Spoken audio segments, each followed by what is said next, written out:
This is lecture 2 from Campaigns and Elections, topic 12, chapter 10. And in this, we are going to look at how the criteria that's used for determining who is the winner of an election. Democracies use different methods to determine election winners. And that there's a short video that you will watch for this topic that looks at different methods for determining who is the winner of an election. And as you'll see in that video, there's no one method or no one criteria that's the best. That there are benefits and drawbacks to all the criterias that a country might use for determining who the winner of the election is. So let's take a look at some of the different criterias that you'll come across in the video and also just in general as a voter. So one criteria for winning an election is what's known as the plurality system. And the plurality system, this is the system that's used in most elections in the United States. And the plurality system is that the winner of an election is the person who wins the most votes. But they don't necessarily need to win a majority of the votes to become the winner of the election. Keep in mind that a majority of the votes is defined as getting a half of the votes plus one, so 50% plus one. But in a plurality system, you just need to get the most votes. So here's an example. Say candidate A gets 42% of the vote, candidate B gets 38% of the vote, and candidate C gets 20% of the vote. That candidate A, even though they didn't get 50% plus one, that they would be considered the winner if we used the plurality criteria for determining who won that election. And why? It's because they didn't get a majority, but they got the most votes. They got 42% of the votes. Now you may look at the plurality system, and you might think it's a good way of determining the winner, but you might think that there are some problems with using the plurality system. And one of the problems with using the plurality system is that 58% of the voters preferred a candidate other than the winner. And so 38% of the people voted for candidate B and 20% of the people voted for candidate C. And so that means 58% of the people wanted somebody other than candidate A. And when you use a plurality system, then you really, the person who wins, it could be that the vast majority of the people didn't want that person to be the actual winner. And so that's one of the problems with the plurality system. One of the benefits of the plurality system is that it's easy. You just have one election, and then you just say, hey, whoever gets the most votes wins. And that is the system that is used most frequently in the United States. Another system that's used as figuring out who the winner of an election is what's known as the majority system. And in the majority system, the winner must receive an absolute majority of all votes cast. And as I stated in the previous slide, that an absolute majority is not the most votes, but actually getting 50% plus one. And so if no candidate gets 50% plus one, then there is a runoff election. And a runoff election is a kind of election where it's a second round election. And you take the two candidates that got the most votes. And so you take the candidate, now none of the candidates got 50%. And so you take the candidate that won 43% and you take the candidate who won 38%. And then those two candidates, they run against each other, right? And so since there are only two candidates, one of the candidates will get a majority of the votes. This is what we're seeing take place right now in the Georgia Senate runoff election. Most states in the United States use a plurality system to determine who the winner is, but not all states. Georgia is one of the states that when you have an election, if none of the candidates get 50% plus one, they hold a runoff election. And so both of the Senate seats, there are two elections that are going to take place in January of 2021. And it's a really important election because that it will determine whether the Democrats or the Republicans get the majority in the Senate, which is a big deal because the Democrats won the presidency, the Democrats won the House They'll remain the majority in the House, even though their majority is less than it was in the last congressional session. And if the Democrats win both of the runoff seats, then the Democrats, it'll be a 50-50 tie. It'll be 50-50. 50 of the senators will be Democrats, 50 of the senators will be Republicans. And the president of the Senate is the tiebreaker. And the president of the Senate will be the vice president, which is Kamala Harris, who's a Democrat. So it's a big deal, and we'll see what happens in terms of winning the Georgia runoff. There are some upsides and downsides of the majority system criteria for winning an election. One of the upsides is that unlike the plurality system where you're like, hey, the person who won the election, like it could be that like the 58% of the people don't want that person from the example on the previous slide. This gives you an opportunity to weigh in on give voters a second chance to determine which of the two top vote getters is the one that they want to hold that seat. There are some downsides to it as well. And when you look at the video on voting criteria and ballot methods, voting methods, you'll see that there's like preference voting, which isn't runoff, but it's sort of like you pick your top choice, and if your top choice doesn't come in first, then you pick a second choice, and so that then the second choice becomes your top choice. I didn't explain that very well, but you'll see it better in the video, and preference voting might be a better system than the runoff elections. The final criteria that we're going to discuss, although there are many more, obviously, that you're going to be learning about, is what's known as proportional representation. And the short video you're going to watch from Matt Iglesias from Vox for this week. Sorry, there's lots of videos, but I think you'll find them to be very informative. It's a video about how to break the hold of the two-party system. And what Matt Iglesias, formerly of Vox, he just left, argues is that one of the ways to break the hold of the two-party system on our electoral system is to use proportional representation. Proportional representation is where political parties win legislative seats in proportion to the vote won by the party. And so a proportional representation gives a voice to smaller parties in government. And you'll see that in the Matt Iglesias Vox video. So here's an example. So Wisconsin only has 8 they only have 8 seats in the House of Representatives. But let's imagine that they have 10 because it makes it easier to do the math. Okay, we used to have 10. We don't anymore.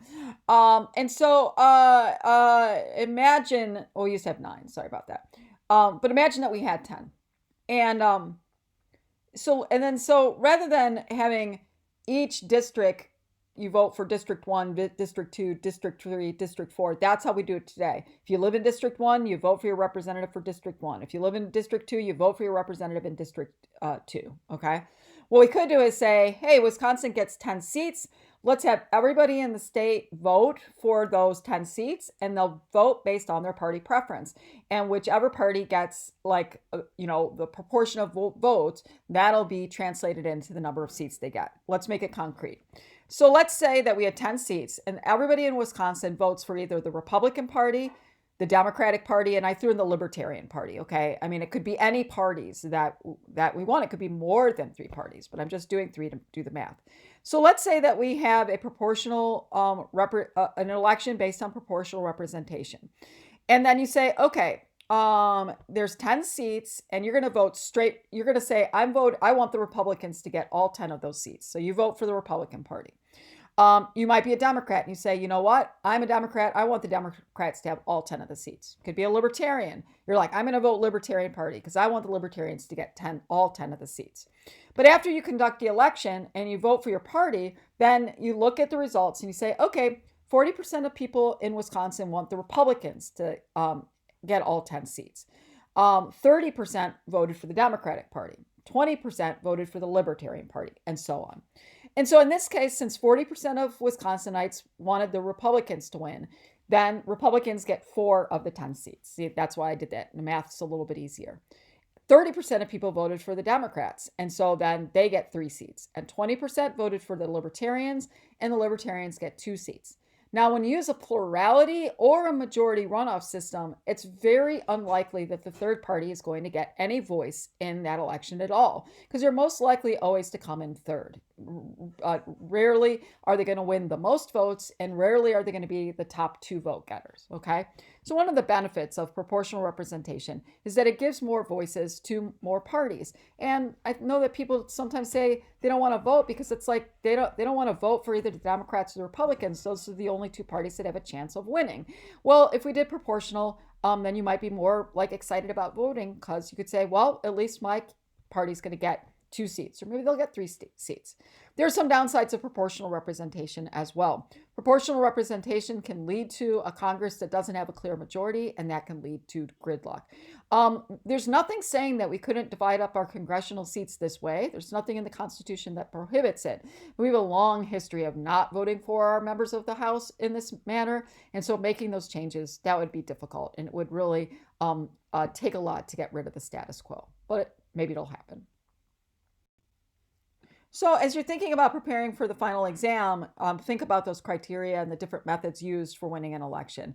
Think about what the strengths of each of the models are, what are the weaknesses.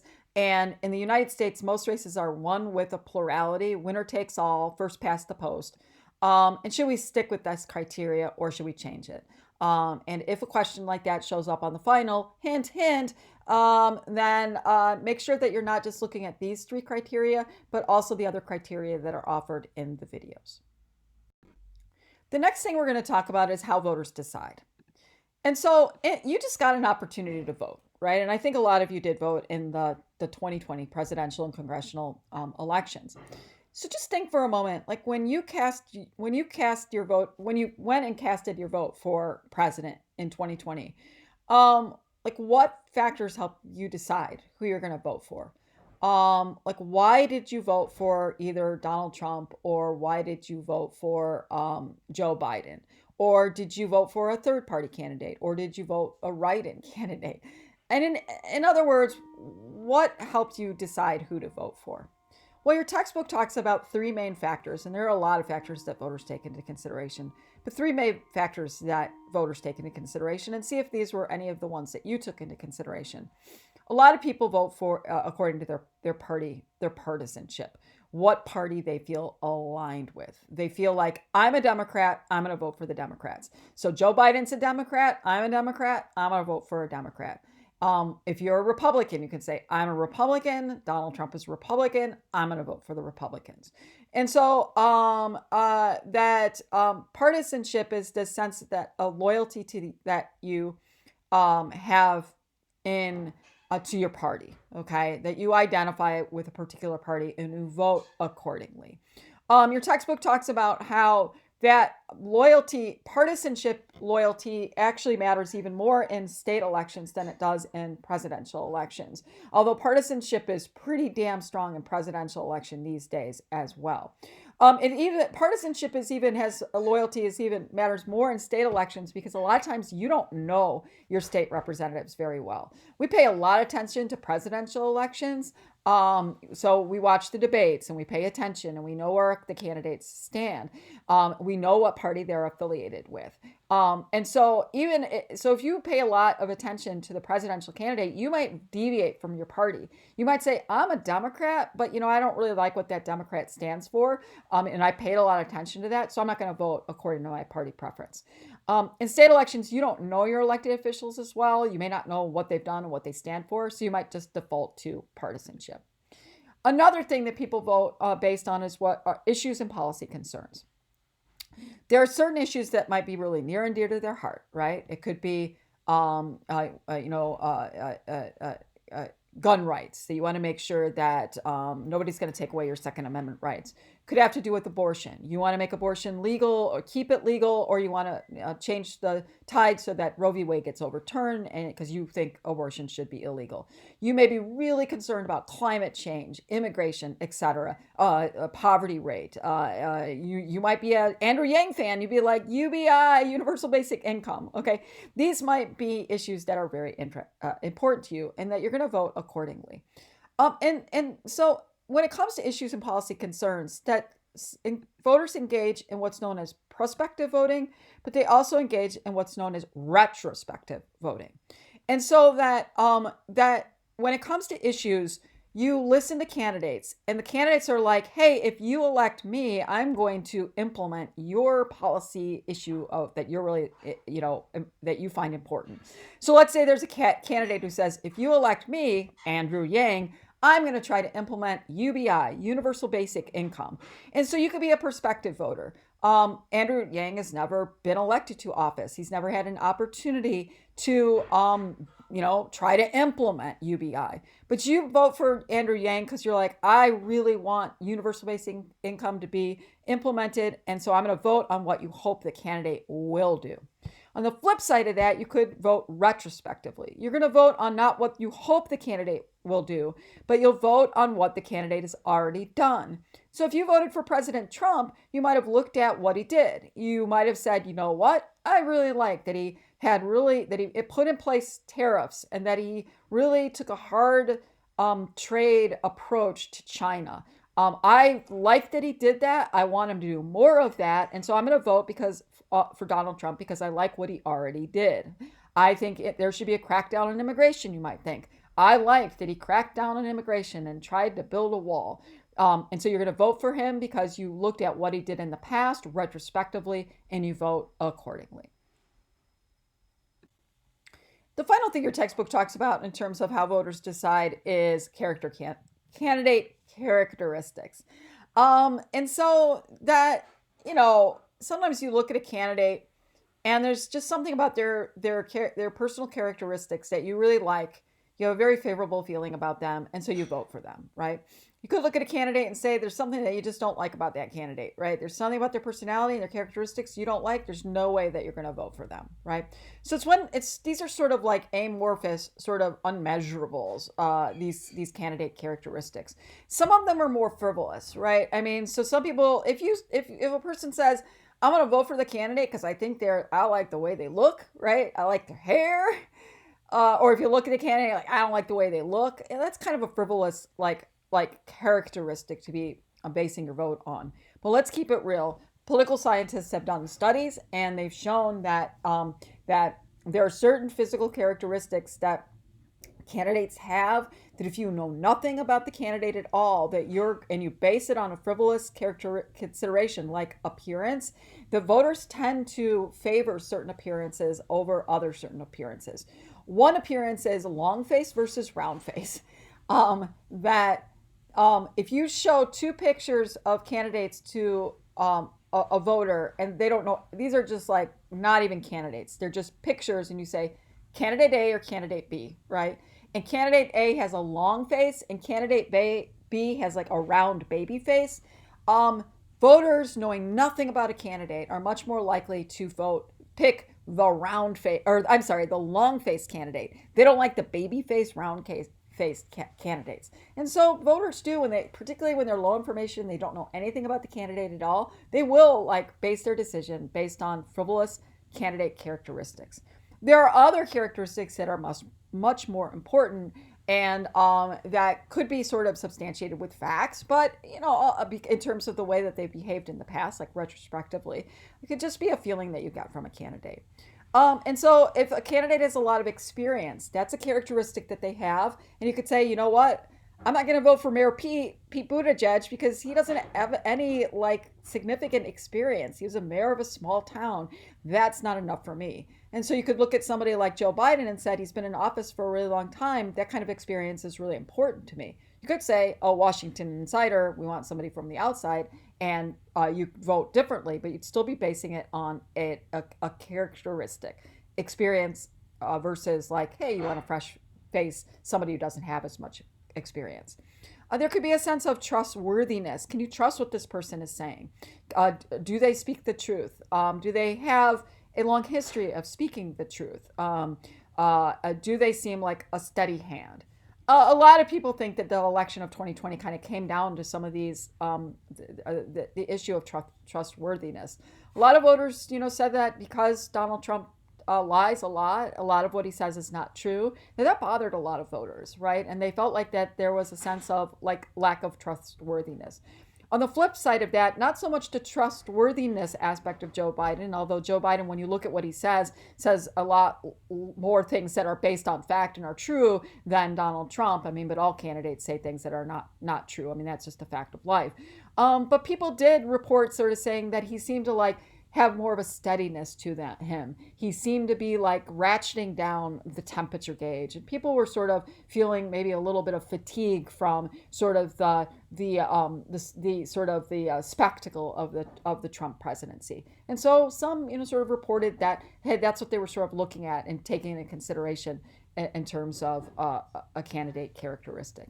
Another is just knowledge. Do they seem knowledgeable? How much do they know when they're asked a question in a debate? Can they answer that question, or are they just falling back on platitudes or vague statements that might lead a voter to say they just don't seem like they have much knowledge to do the job? So think about how you voted in 2020 and think about whether or not these influenced your voting decisions. Okay, thanks. Make sure you watch the videos today, also that beyond the voiceovers for some more important information. Thanks for listening. Bye.